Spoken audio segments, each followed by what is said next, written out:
Concentrate is a clean tech company coming out of Germany, and what we do at the end of the day is we produce customized fuels to turn them into electricity, heating and cooling.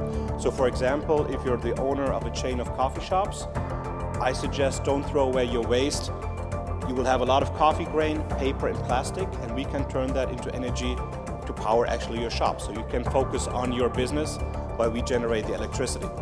We just opened our first office in San Jose, actually demoing machine here on site, because it's really kind of back to the future, but without the time travel.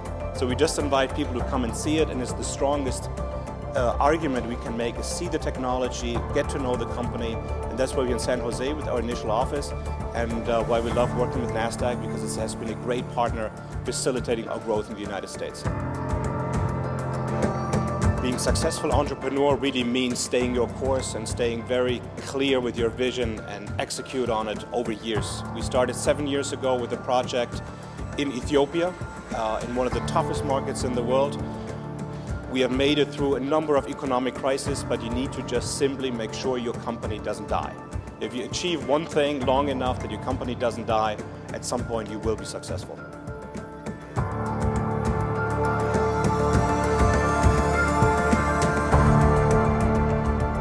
The first thing is to really map out your vision very early on in your business, because that is going to be the one thing that is going to lead you to your tough times, and that will motivate people around you to follow you.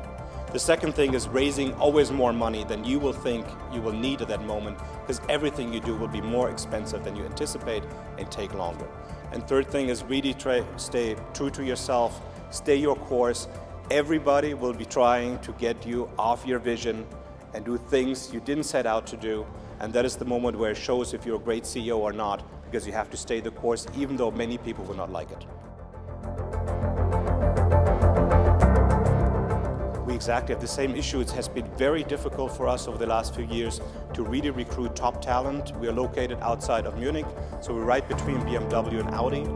And what we do is actually we have an excellent university program where we sometimes get people when they're 22, 23 years old, still in university, train them on our machines, and then try to motivate them to do their master's thesis or their PhD with the company, and then grow with the company. And in many cases, we're now at 16 different nationalities. We train them to go back into their target markets. So if you're an engineer from Nigeria, we love to train you at the university in Graz.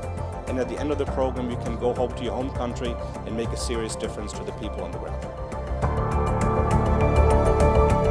We're working overall for a lot of hotels. That's something that's very frequent because they need electricity, heating and cooling around the clock, year-round. But we also work for a lot of industrial companies that might have one kind of waste. For example, hazelnut shells for a company that makes a chocolate spread. So they have a lot of this waste product, they're paying for it to get rid of it, and we're the company that can turn it into a profit from being a waste. And the third big market we're into is really in the developing markets, generating electricity in Southeast Asia, in Sub-Saharan Africa. These are huge markets right now, and there in these markets we're often the only power provider around because there's no electricity coming from the grid, and this is something that's very important to us and something will grow over the next coming years.